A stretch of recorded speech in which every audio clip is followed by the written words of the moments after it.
The president's about to walk in to the White House briefing room. We're getting ready to hear the president of the United States. You'll see him walk through that door within the next few seconds, and we'll make an opening statement. Will be interesting to see if he sticks around and answers reporters' questions or if he just leaves immediately after making his statement. The president of the United States walking in now. Good afternoon. As you all know, last summer I signed a law that will cut nearly $1 trillion of spending over the next 10 years. Part of that law also required Congress to reduce the deficit by an additional $1.2 trillion by the end of this year. In September, I sent them a detailed plan that would have gone above and beyond that goal. It's a plan that would reduce the deficit by an additional $3 trillion by cutting spending, slowing the growth in Medicare and Medicaid, and asking the wealthiest Americans to pay their fair share. In addition to my plan, there were a number of other bipartisan plans for them to consider from both Democrats and Republicans, all of which promoted a balanced approach. This kind of balanced approach to reducing our deficit, an approach where everybody gives a little bit and everyone does their fair share, is supported by an overwhelming majority of Americans, Democrats, Independents, and Republicans. It's supported by experts and economists from all across the political spectrum.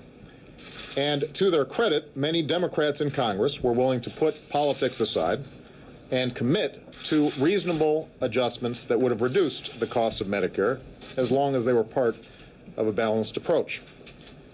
But despite the broad agreement that exists for such an approach, there are still too many Republicans in Congress who have refused to listen to the voices of reason and compromise that are coming from outside of Washington. They continue to insist on protecting $100 billion worth of tax cuts for the wealthiest 2% of Americans at any cost, even if it means reducing the deficit with deep cuts to things like education and medical research, even if it means deep cuts in Medicare. So, at this point at least, they simply will not budge from that negotiating position. And so far, that refusal continues to be the main stumbling block that has prevented Congress from reaching an agreement to further reduce our deficit. Now, we are not in the same situation that we were in in August. There's no imminent threat to us defaulting on the debt that we owe. There are already $1 trillion worth of spending cuts that are locked in. And part of the law that I signed this summer stated that if Congress could not reach an agreement on the deficit, there would be another $1.2 trillion of automatic cuts in 2013, divided equally between domestic spending and defense spending. One way or another, we will be trimming the deficit by a total of at least $2.2 trillion over the next 10 years. That's going to happen, one way or another. We've got $1 trillion locked in, and either Congress comes up with $1.2 trillion, which so far they failed to do, or the sequester kicks in and these automatic spending cuts will occur that bring in an additional $1.2 trillion in deficit reduction. Now, the question right now is whether we can reduce the deficit in a way that helps the economy grow, that operates with a scalpel, not with a hatchet, and if not, whether Congress is willing to stick to the painful deal that we made in August for the automatic cuts. Already, some in Congress are trying to undo these automatic spending cuts. My message to them is simple. No. I will veto any effort to get rid of those automatic spending cuts to domestic and defense spending. There will be no easy off-ramps on this one. We need to keep the pressure up to compromise, not turn off the pressure. The only way these spending cuts will not take place is if Congress gets back to work and agrees on a balanced plan to reduce the deficit by at least $1.2 trillion. That's exactly what they need to do. That's the job they promised to do. And they've still got a year to figure it out.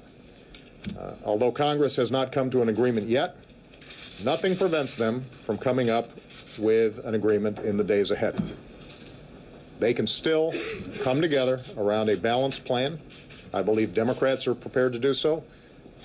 My expectation is that there will be some Republicans who are still interested in preventing the automatic cuts from taking place. And as I have from the beginning, I stand ready and willing to work with anybody that's ready to engage in that effort to create a balanced plan for deficit reduction. Now, in the meantime, we've got a lot of work left to do this year. Before Congress leaves next month, we have to work together to cut taxes for workers and small business owners all across America. If we don't act, taxes will go up for every single American starting next year. And I'm not about to let that happen. Middle-class Americans can't afford to lose $1,000 next year because Congress won't act.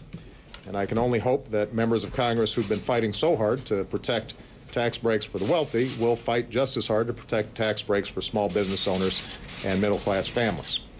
We still need to put construction workers back on the job, rebuilding our roads and our bridges. We still need to put our teachers back in the classroom educating our kids. So when everybody gets back from Thanksgiving, it's time to get some work done for the American people. All around the country, Americans are working hard to live within their means and meet their responsibilities. And I know they expect Washington to do the same. Thanks.